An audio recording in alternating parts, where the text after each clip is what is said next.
Mi nombre es Lady Paula Morales.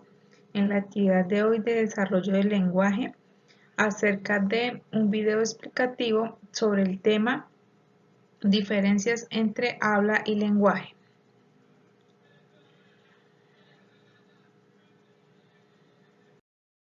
La actividad, el objetivo es conocer las diferencias entre habla y lenguaje, trastornos del habla y lenguaje y los tipos de comunicación.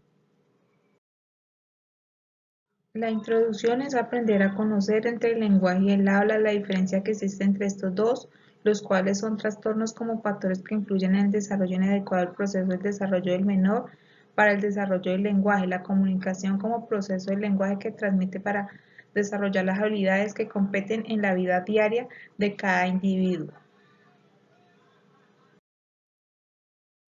La diferencia entre habla y lenguaje. El habla es la expresión que se realiza cada sujeto para comunicarse con su entorno, dan a conocer sus necesidades, sus emociones, actitudes que tienen continuamente en el desarrollo de la cotidianidad, dependiendo de su cultura, regionalismo y la sociedad que la compone, y esto comprende su hogar. Esta se dice a través del tono de voz o la fonética que se utiliza. Cada persona puede hablar acelerado o despacio. Está en la articulación, ritmo y también el tono de voz.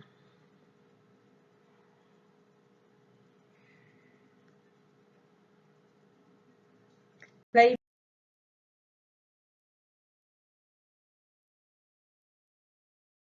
diferencia entre habla y lenguaje.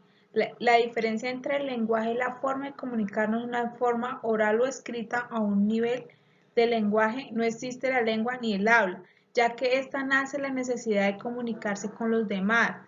Se procesa en una forma mental, dependiendo del entorno de la persona o la sociedad. La diferencia en la que el lenguaje es universal de la forma que tiene que ser el humano de comunicarse dependiendo de su necesidad y sus hábitos, donde habite y habla en las expresiones que realiza del ser humano por medio de la voz, utilizando articulación, tono y voz y ritmo.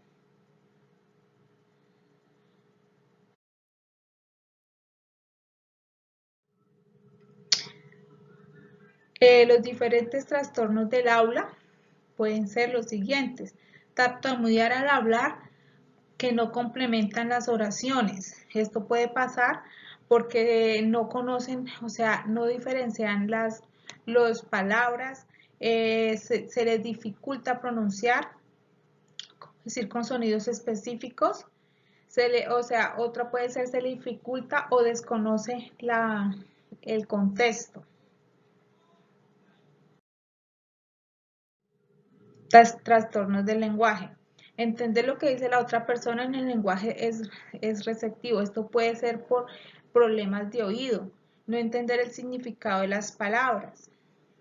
Se le dificulta comunicar o comentar sus pensamientos ya que no sabe cómo hacerlo o no conoce el significado de palabras o se le dificulta expresar las palabras.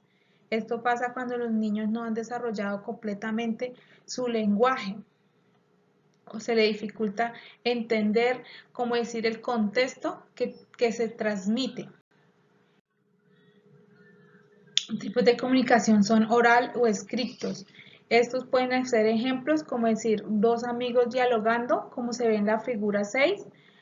Otro concepto de comunicación es como decir una grabación de voz. Otra forma de comunicación es la escrita, que esta se asemeja estructurada y se define lo que se va a decir.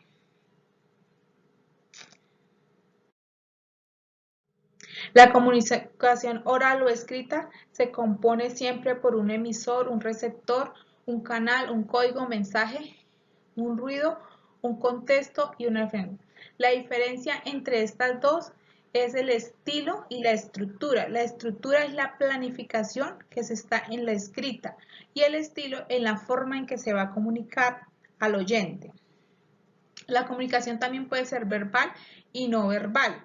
La comunicación verbal es la forma oral que expresamos lo que sentimos, las emociones, los sentimientos o lo que pensamos. La comunicación no verbal, esta viene de diferentes tipos, puede ser por nuestra forma de expresar con nuestro cuerpo, en la mirada, en la forma en que nos comportamos, la proximidad hacia otra persona. Esto es una comunicación no verbal.